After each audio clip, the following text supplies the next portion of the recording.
as we have the start list now for semi-final AB number 2. We have Lane 1, Australia, Lane 2, Great Britain, Lane 3, Germany, Lane 4, Uzbekistan, Lane 5, Brazil, Lane 6, Poland, as we go to a replay of the start here, Martin. Yeah, Eric Horry, the flying Australian, really back on form this year. Ben Pritchard from Britain in 2. Marcus Klemp, the German, in 3. Egamberdiev Kolomarud from Uzbekistan in 4. We're looking at Ben Pritchard there. We're probably back live with this race now. Rene Campos Pereira from Brazil. You can see him in lane 5. And closest to us, we've got Arkadiusz Skripinski from Poland on this near side. 3 of these men will win Paralympic qualification if they go through in the top 3 places. Well, we've already seen Polyansky and Perini. Now it's the turn of Pritchard. Will he be able to make it 3 Ps towards the top of the podium, or will Eric Horry manage to get in there? Those are the big contenders for the medals. Marcus Klemp from Germany, also here in 3. These 3 are wanting to get in front and get themselves into that A final.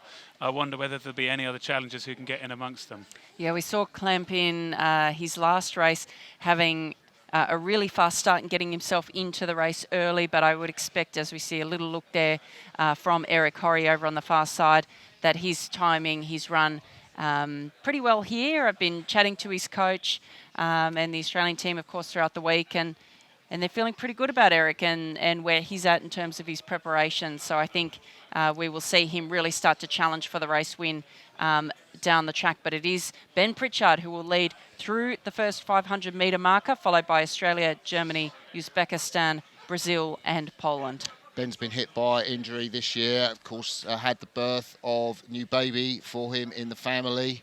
So it's been a big, big year for Ben Pritchard, and he can cap it all off with Paris qualification. Interesting looking there at Marcus Klemp, how he uses his body and how he sits back onto that support that's behind him to get a bit of extra length into his stroke that you can see he gets there. Much lower rating. He's at 29 strokes a minute compared to Horry and Pritchard, who are both at 35, with a shorter but more punchy, more connected stroke. Yeah, the seats, there's so much research goes into these seats in the PR men's and women's singles, and of course in the PR2 boats as well. Has to be exactly moulded to the athletes' needs, give them stability in the boat, because quite often these athletes, you see the sponsons on the side of the boat, it means that they don't have the stability. So the seat really gives them that connection with the boat. Yeah, it's great to see these pictures of Ben Pritchard here. I had the privilege of seeing him down at Caversham, where the Great Britain team trained. He showed me the seat that was being formed and being built for him, and it looks like it's real sort of Formula One technology that goes into putting this equipment together, moulded to his body to help him to perform at his best. I'm really impressed with the job that Marcus Klemp is doing here. I mean, this would have to be one of the best sculls that I've seen from him, to be right up here, almost, in fact, his bow ball reaching the stern of Ben Pritchard, and in fact, almost drawing level with Eric Horry. This is a huge race for Klemp. Yeah, it's a good shout, actually. Marcus Klemp finished 8th in the Tokyo Games. He did get that medal, that bronze medal in the Europeans. We didn't see him in Varese, so he's gone back to the lake in Grunau, where he trains, the Regatta Strata there, where the 1936 Olympics were. And that's a slow, deliberate style, really impressive. But I do think with Ben Pritchard, the Welshman out there, I'm really impressed, given what troubles he's had this year, that he's come back and he's leading Eric Horry, who I gather is now up in Queensland, Sarah. Yeah, that's right. Eric has recently relocated up to Queensland and working with Chad King, who's our lead para coach for Rowing Australia, also based up in Queensland as well. So Eric's been in a good headspace this week and preparing well. And I think Eric is the consummate competitor and I think enjoys playing games with his competition. So I think Eric will do what he needs to do to get through here today. But certainly I think the final all will be to play for. But a great turn up here from Marcus Klemp, as we've been saying, from Germany, just moving into second, but still no doubt about the race leader, who now has just clear water over the rest of the field. It's Ben Pritchard from Great Britain. Yeah, Marcus Klemp doing very well here. We've seen him moving on through Eric Horre. He's got up into that second position. You can see he's 27 strokes a minute, using that body rock that he can get to get length in the water, 27 strokes a minute. And now he's got that bow onto the stern of Ben Pritchard, and Ben Pritchard looking to respond here at his 36. Yeah, I should have mentioned really the classification for the PR1, if you are wondering. It's for rowers who have no or minimal trunk function. So they're able to apply the force that they're using to propel the boat predominantly, as you can see, through their arms and shoulders. And they do have decreased balance, as we said. So the strapping they used to have is no longer mandatory. I think we can see that with Ben Pritchard. I think they've changed the strapping, haven't they? So yeah. I think it's a different system and setup. Eric Horre, he normally goes out quick. I don't associate Eric with a fast second thousand. He is just dropping off the back of Marcus Klemp, who is only 6 metres behind Ben Pritchard, the British sculler, as they come up to the 1,500 metre mark. It'd be interesting to see if Klemp can sprint. It kind of looks like that's his rhythm, that's his rate. He's going to hold that through and just push in the water. Well, as you say, he's settled into that rhythm, Marcus Klemp. That angle is a little bit deceptive. He's got a good overlap with Ben Pritchard. Eric Horre, do you think he's maybe settled for this for today? Yeah, he's sitting on about 36 strokes per minute, so it doesn't look like he's taken the stroke rate down.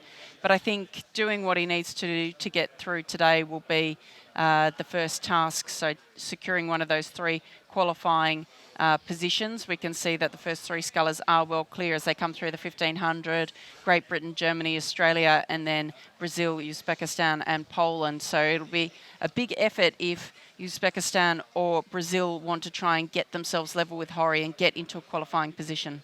Yeah, a long way to get into the qualifying positions for those 3 back markers, but good to see those positions they're in. And how about this response here from Ben Pritchard to have made this move away? When we hit 500 to go, you felt like maybe he had another gear and he had somewhere to go, and he's now looking to find that gear and move on. Yeah, it'd be really interesting to see Ben up against Perini and Polyansky, should he get through, the former cyclist and triathlete. He took up rowing as a rehab when he was in Stoke Mandeville Hospital, and he's never really looked back from that. No, he hasn't. He's got that wonderful tattoo, hasn't he, that he adds to each day, which has a picture of the accident that he had, and then each year on the day of his accident he gets another tattoo put on there to kind of tell the story about how his life continues to move forward as he goes through, and now being a father and moving forward again. Yeah, and he is a complete coffee buff and coffee addict. If you want to talk coffee, go to Ben Pritchard, because he loves it. He's got coffee sponsorship, he's got brewing machines, and I don't even know if it's roasting machines at home. Probably not, but Ben Pritchard's your man. There he is, the Brit out in front of Marcus Klemp. There's about 150 metres left to go. Top 3 will go through to the Paris Paralympics on the automatic qualification.